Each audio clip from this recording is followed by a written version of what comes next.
orang kaya, orang ujung Bawang kami ini. Gini bang. Syederalun banjir kiriman mulai merendam pemukiman penduduk Singkil, ibu kota Kabupaten Aceh Singkil pada Selasa 9 Mei 2023. Sebelumnya, banjir tersebut menggenangi 2 kecamatan di daerah hulu sungai, yaitu Simpang Kanan dan Gunung Meriah. Selang 2 hari kemudian, saat daerah hulu sungai surut, banjir masuk ke ibu kota Kabupaten Aceh Singkil yang berada di dekat muara sungai. Berdasarkan pantauan wilayah yang mulai tergenang banjir yaitu Desa Pemula, Ujung Bawang, Pea Bumbung, Rantau Gedang, Teluk Rumbia, dan daerah dataran rendah lainnya. Kedalaman banjir diperkirakan sekitar 50 cm hingga 1 meter.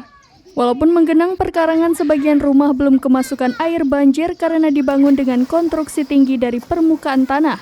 Banjir Singkil biasanya parah bila datang air kiriman, bersamaan dengan hujan lokal dan air laut pasang besar.